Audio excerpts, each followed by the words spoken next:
Welcome to the not-so-secret tutorial video on how this magic trick was done. Now, this is hopefully original. I might be completely wrong about this, but this was thought up by myself, and all the pieces were made. Now, something I might note is that all of these pieces are exactly as they seemed, and they all fit together exactly as shown or implied, and there's nothing fishy about them. However, I must admit that there is one thing you did not see, or at least one thing you did not see while that thing was being shown. And that would be this thing that looks very similar to the other thing that I pointed at, and that is a second die. Well, I've got two of these, and how did that happen? Well, first let's take a look at the pieces. Well, the first one we have here is a little cube piece without a side. We've got what appears to be a little bowl, or maybe the top of a dome, that is very, very minimal in side count. And we also have got this funnel piece right here. The thing about this is it's very boxy, and it funnels in a way that's not round. It's also very blocky, and it has a little dice funnel as well. The dice pieces, they fit right in to the little cube, and also into this dice funnel as well. It slides all the way through, just like that. And of course, the cube slides and caps the bottom of the funnel, and you also have the lid, which which caps the funnel on top as well, resembling a little balloon or something. But the deceptive part about this was how I presented. So originally I had one of the dice hiding over there, with the prediction chosen and exposed on that empty side. So, for example, if I wanted to have, I don't know, this number of spots on there, I just put that in like so and then hide it. Face it away from the viewers. Afterwards, when I showed you that piece, I actually slid it onto the funnel first, before I actually showed you the whole thing, the inside of the box here. And that's because the dice, or the die, was hiding within the tube of the funnel.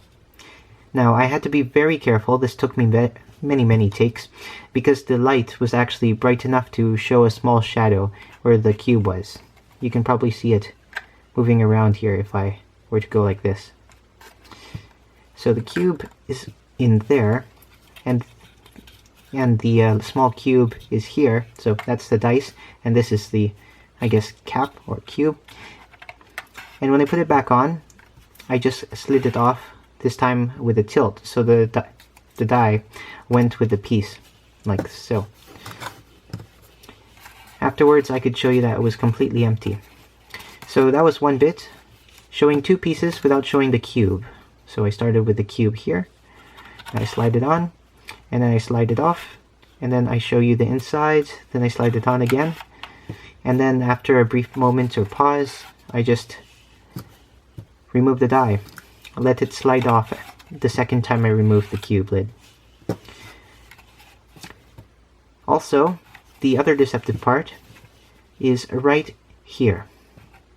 Now, it's true that the die fits right in through the funnel, like so.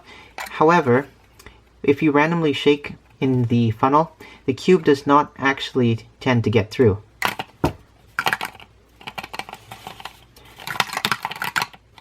In fact, most of the time, it gets completely stuck in this sort of weird not through the hole state. It just gets stuck right down like that, or like that. It's very rare for it to actually fit all the way through, like so. Not randomly, of course.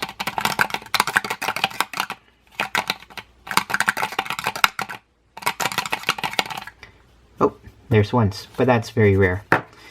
And of course, you could not see that the cube was stuck because I put the lid on top, which also helped it, well, helped me shake the die a little bit more.